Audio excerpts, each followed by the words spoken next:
ये कांग्रेस हो या समाजवादी पार्टी, इनका चेहरा अलोकतांत्रिक है, इनके कृत्य महिला विरोधी हैं। इनके सामने प्रधानमंत्री मोदी जी ने जो विकल्प दिया था अपनी महिला विरोधी छवि को समाप्त करने के लिए, उसका इन्होंने नाजायज दुरुपयोग करने का प्रयास किया है। और आज इसीलिए देश भर में आधी आबादी कांग्रेस और उनके सहयोगी दलों के महिला विरोधी आचरण के खिलाफ सड़कों पर आंदोलन कर रहा है। आज मैं इस हजारों की संख्या में जो बहनें इस आक्रोश रैली का, आक्रोश मार्च का हिस्सा बनी हैं, इतनी भीषण कड़ाके की गर्मी के बावजूद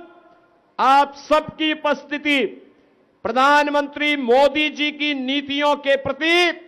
आपके सहज समर्थन और आशीर्वाद का प्रतीक है। मैंने, आप जानती हैं कि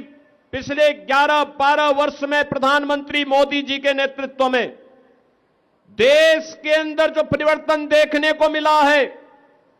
उसमें उन्होंने सदैव इस बारे में कहा है कि देश के अंदर केवल 4 जातियां हैं। उनमें पहली जाति है महिला की, दूसरी जाति है गरीब की, तीसरी जाति है युवा की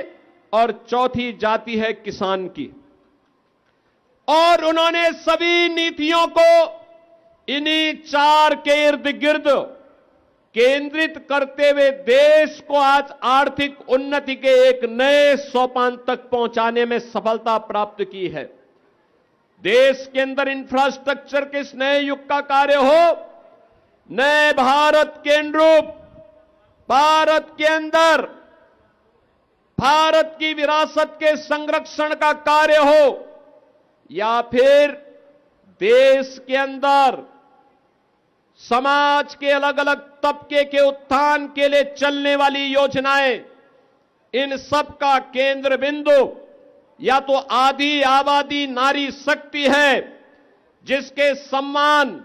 जिसकी सुरक्षा और जिसके स्वावलंबन के लिए अनेक कार्यक्रम चले हैं। आप याद करिए,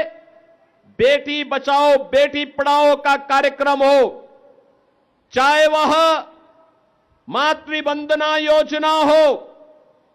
चाहे देश के अंदर चलने वाली उज्ज्वला की स्कीम हो, स्वच्छ भारत मिशन में हर घर तक शौचालय के निर्माण का कार्यक्रम हो, चाहे वह हर घर को, हर परिवार को छत उपलब्ध करवाने के लिए, हर गरीब परिवार को छत उपलब्ध कराने के लिए पीएम आवास की योजना हो, चाहे ग्रामीण अभिलेख के रूप में घरौनी वितरण का कार्यक्रम हो, चाहे वह पीएम स्वनिधि में ड्रोन प्रदेश के अंदर स्ट्रीट वेंडर के स्वावलंबन का कार्यक्रम हो, या फिर वह प्रदेश के अंदर, देश के अंदर चलने वाली तमाम योजनाएं जो किसी परिवार को केंद्रित करते हुए उनके स्वावलंबन का आधार बन रही है, ये सभी योजनाएं प्रधानमंत्री मोदी जी ने आधी आबादी को, गरीब को, नौजवान को और अन्नदाता किसानों को केंद्र में रख करके बनाई है।